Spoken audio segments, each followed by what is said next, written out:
हाय। तो आज हम बात करेंगे प्रभात खबर में छपी फ्रंट पेज पे जो मुख्य समाचार है।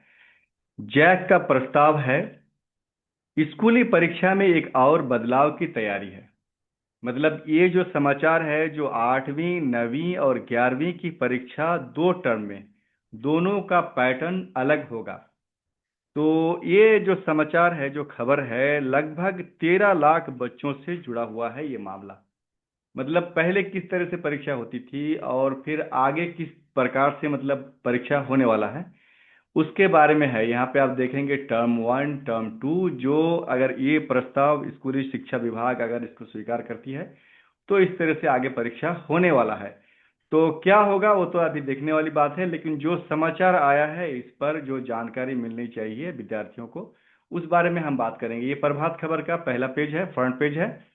ये देख रहे हैं 23/11/2025, आज का दिन जो रविवार है और आज ही का परीक्षा है। तो इसको हम विश्लेषण करेंगे और इसको समझने का प्रयास करेंगे ताकि विद्यार्थियों को भी इसका लाभ मिले, और जो लोग इस समाचार तक नहीं पहुंचे हैं उन तक भी अगर पॉसिबल हो तो हम उन तक पहुंचने का कोशिश करेंगे।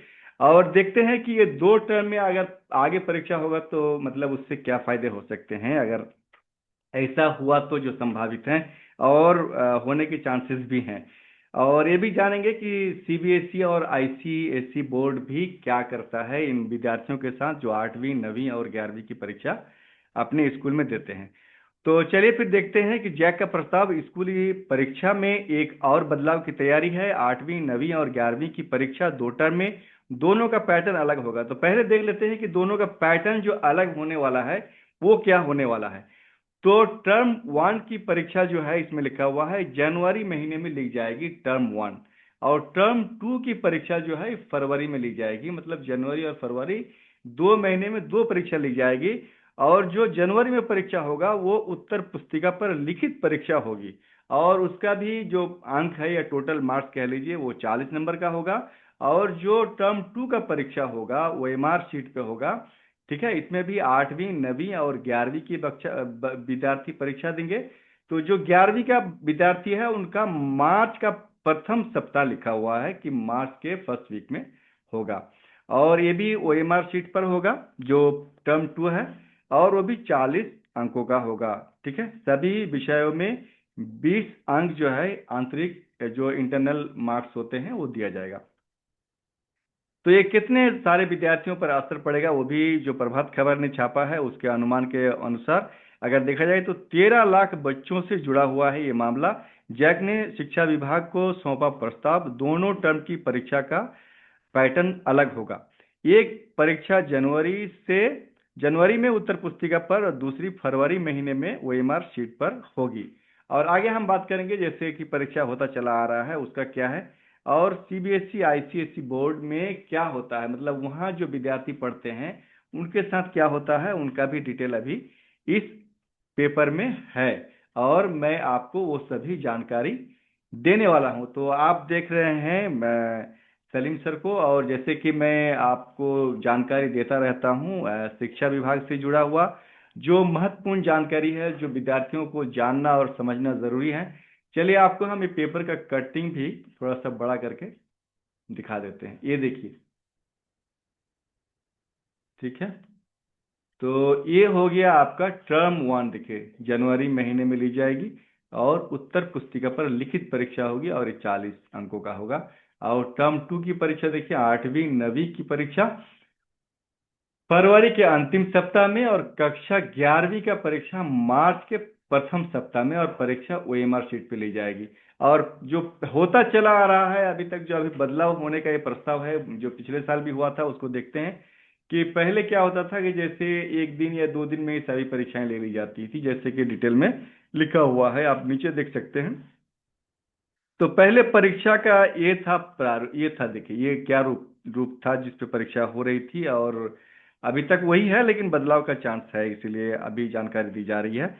तो परीक्षा ओएमआर शीट पर ली जाती थी, सभी प्रश्न बहुविकल्पीय होते, जैसे हम लोग बोलते हैं कि ऑब्जेक्टिव क्वेश्चन, या उसमें जो है आपको टिक मार्क करना होगा ओएमआर शीट पे या गोला बनाना होगा।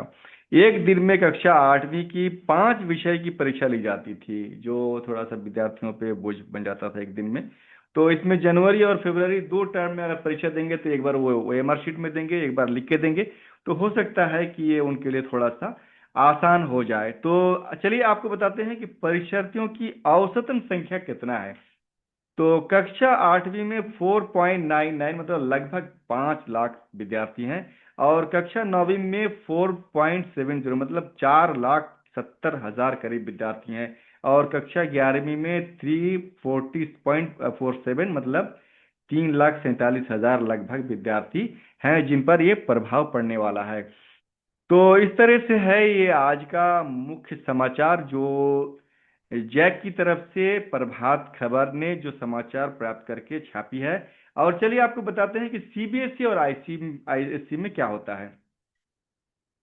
तो स्कूल शिक्षा एवं साक्षरता विभाग ने कक्षा 1 से 11वीं तक की स्कूल परीक्षा एक साथ विद्यालय स्तर पर लेने की तैयारी की थी। ये पहले की बात है, मतलब एक बार पहले भी इसका प्रयास हो चुका है। इसके लिए प्रश्न जेसीईआरटी द्वारा दिया जाना था। ज्ञात हो कि सीबीएसई और आईसीएसई समेत देश के अधिकतर राज्यों में इन कक्षाओं की परीक्षा विद्यालय स्तर पर होती है। मतलब इसमें लिखा हुआ है स्पष्ट कि 8, 9th और 11th के स्टूडेंट जो सीबीएसई और जो आईसीएसई बोर्ड में पढ़ते हैं उनका स्कूल में ही इस तरह की परीक्षाएं ली जाती है। देखिए लिखा हुआ है समेत अधिकतर राज्यों में इन कक्षाओं की परीक्षा विद्यालय स्तर पर होती है। तो जैक की आपत्ति के बाद इस प्रस्ताव पर कोई निर्णय नहीं हो सका। झारखंड में पहले इन कक्षाओं की परीक्षा का आयोजन विद्यालय स्तर पर होता था, मतलब पहले होता था। जैक द्वारा केवल प्रश्न पत्र दिया जाता था। तो ये है समाचार जो बहुत ही इम्पोर्टेंट है, और मैंने सोचा कि मैं आपसे आज रूबरू हो जाऊं और आपसे मिलूं, और इस तरह की जो बहुत ही इम्पोर्टेंट जानकारी है विशेष करके क्लास 8 और 9th और 11th के विद्यार्थियों को जानना चाहिए। तो ये रहा आज का मतलब बहुत ही इम्पोर्टेंट विद्यार्थियों के लिए जानकारी। और आपने इस वीडियो को बहुत मतलब अच्छे से देखा सुना, उसके लिए आप सभी का बहुत बहुत धन्यवाद।